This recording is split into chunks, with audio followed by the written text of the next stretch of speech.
खबर की ओर बढ़ते देखिए, राजस्थान से ये जो मुफ्त दवा योजना के तहत मिली खांसी के सिरप ने बच्चों को बीमार किया और कई जिंदगियों को खतरे में डाला है। उसको लेकर ये जो जानकारी सामने आई वो काफी चिंताजनक है। जो फार्मा कंपनी ये सिरप बनाती है उसको लेकर अब कई सवाल भी खड़े हो रहे हैं। यहाँ तक कि बच्चों के माता पिता का इस पूरे मुद्दे पर क्या कहना है, एक बार आप वो सुनिए, फिर इस खबर पर विस्तार से आगे की बात करेंगे।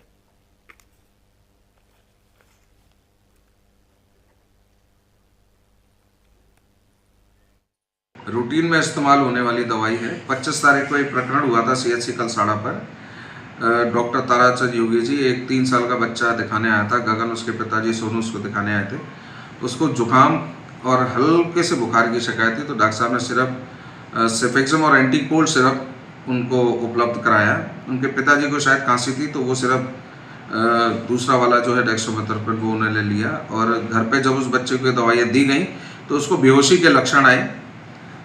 महुआ जाके उन्होंने डॉक्टर अशोक जैन साहब उनको दिखाया, तो सर ने बताया कि इसका सैचुरेशन कम आ रहा है, इनको बच्चे को वेंटिलेटर पर लेना पड़ सकता है, तो आप इसको हायर सेंटर ले जाएं। तो वो बच्चे को JK लोन ले गए। 25 तारीख की घटना थी। 26 तारीख को उसके परिजन हमारे CHC कलसाड़ा पे आया, डॉक्टर ताराचंद योगी से संपर्क करा, उनको इस चीज़ की जानकारी दी गई। तो उनके परिवारजन को विश्वास में लेने के लिए डॉक्टर साहब ने और उनके साथ में 2 हमारे स्टाफ और मौजूद थे, उन्होंने स्वयं 2.5-3 ml दवाई खुद ली। उस समय उनमें से किसी को कोई परेशानी नहीं हुई। स्टाफ को 2-5 मिनट के बाद थोड़ा उल्टी घबराहट जैसा हुआ, तो उन्होंने उल्टी कर दी। डॉक्टर साहब वहाँ से किसी काम से CMH ऑफिस आना था, वो चल दिए। 1.5-2 घंटे के बाद जब उनका कुछ पता नहीं चला, तो पता कराया गया कि बयाना से भरतपुर के रास्ते में उनकी गाड़ी रुकी थी, गाड़ी चालू थी। डॉक्टर साहब उसमें बेहोशी की स्थिति में पाए गए और उनके मुँह से थोड़ा सा झाग आ रहा था। मेरे को BCMO के द्वारा सूचना मिली कि साहब ऐसे तरीके का प्रकरण है। डॉक्टर साहब को SDH बयाना लेके जाया गया। वहाँ से उनको रिवाइव करा गया, वो होश में आए, उनका सैचुरेशन कम था, तो निर्णय लिया गया कि जिला अस्पताल भरतपुर के लिए लाया जाए। यहाँ पे हमारी टीम तैयार थी, एम्बुलेंस से उनको यहाँ लाया गया, साथ में वहाँ से मेडिकल टीम आई थी डॉक्टर साहब के साथ। जब वो यहाँ पर आए, उनको एडमिट कराया गया RBM अस्पताल भरतपुर में। यहाँ पर सीनियर फिजिशियन है डॉक्टर मुकेश गुप्ता जी, उनके सुपरविजन में ट्रीटमेंट स्टार्ट किया गया। डॉक्टर साहब का सैचुरेशन ऑक्सीजन सपोर्ट के बाद 90 से 95 के बीच में फ्लक्चुएट हो रहा था। उनकी जांच वगैरह कराई गई। डॉक्टर साहब ने बताया कि इसको निमोनिया जैसा कुछ लक्षण लग रहे हैं।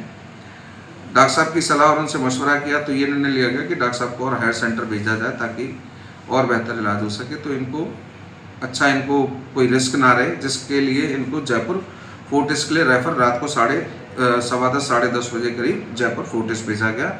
हम लोग फोर्टिस के चिकित्सकों के साथ संपर्क में थे। ये घटना हुई, तब इसके बाद अगले दिन शाम को ADC साहब को सूचना दी गई और CHC कलसाड़ा से उसका सैंपल कलेक्ट करा लिया गया। एक खांसी की दवाई जो सूखी खांसी में ली जाती है, जैसा कि डॉक्टर साहब ने बताया है, डेक्स्ट्रोमेथोर्पन नाम का एक दवाई है, जिसके लेने से कुछ बच्चों की तबीयत ज़्यादा खराब होने का मामला सामने आया। जब परिजनों ने डॉक्टर साहब से वापस आकर बात की कि आपकी दवाई से बच्चे की तबीयत बिगड़ी है और आपने गलत दवाई दी, तो जस्टिफाई करने के लिए डॉक्टर साहब ने कहा कि मैं स्वयं ये दवाई लेकर आपको बताता हूं कि यह दवाई नुकसानदायक नहीं है।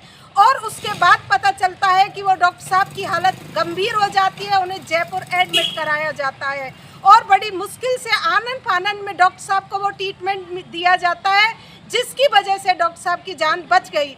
डॉक्टर साहब की जान तो बच गई, उन कुछ बच्चों की भी जान खतरे से बाहर है जिन्होंने वो दवाई ली थी, लेकिन एक बच्चे की जान चली गई, ऐसा मामला भी सामने आया है।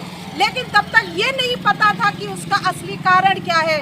डॉक्टर साहब के मेडिसिन लेने के बाद, दवाई लेने के बाद और बीमार होने के बाद पूरे राजस्थान के अंदर भरतपुर से इस बात को जस्टिफाई किया गया कि ये जो बच्चे बीमार हो रहे थे, बेहोशी जैसी हालत में और मुंह से झाग आने जैसी स्थिति जो बच्चों के साथ हो रही है खांसी की दवाई को लेने के बाद, इसका जो कारण है वो खांसी की सिरप है।